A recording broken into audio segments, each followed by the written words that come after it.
we're kind of waving summer goodbye today.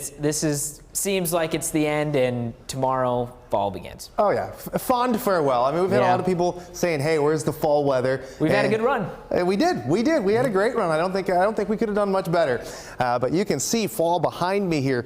Today we're in the mid 80s. Tomorrow, some of us not making it out of the mid 50s. Yeah, we'll lose 26 degrees here in the metro. We've got clouds making their way in, rain making its way in tonight. That's going to continue on into Monday and keep those temperatures down there. Tuesday, we gained some ground back as we work in a little bit of sunshine. Temperatures warm back into the mid to upper 60s. You can see that system, though, already entering the northwestern portion of the state and bringing in some light rain along with it. And this is going to continue to push its way eastward as we head throughout the day. So it may not be much rain falling there, but that'll be enough to cool some folks down a bit. And keep your eye on the temperatures northwest of this line.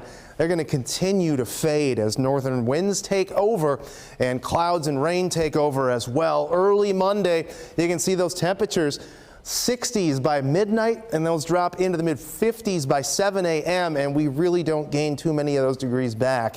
So we'll struggle to make it out of the 50s tomorrow across most of the state, and that rain is going to continue for much of the day tomorrow. So if you got outdoor plans to start your work week, it's not looking great. It's looking pretty soggy. The winds will die down, which will be nice, but it is going to be a wet one out there and a cool one for your Monday. But by Tuesday, again, we start to climb back and we'll be in good shape, mid to upper 60s across portions of the state. Rain tracker brings in an inch, perhaps an inch and a half. Really going to depend where exactly this axis of rain sets up. Right now, it looks to be through central portions of the state. So if that holds, again, could see over an inch in spots, but I know the wind yesterday was really blustery, and we're going to keep those gusts up today. 30, perhaps 35 miles per hour for northern portions of the state.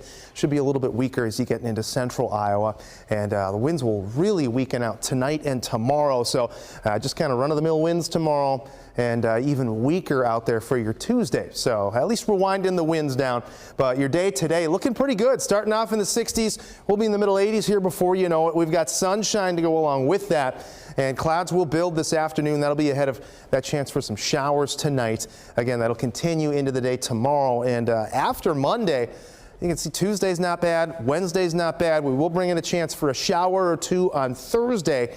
But that's about it, and after that, we'll start to warm up again. So quick jump back down to fall for your Monday, 59, a couple beautiful days Tuesday and Wednesday. And after that rain chance, mid 70s on Friday, we're back close to 80 by the end of next weekend.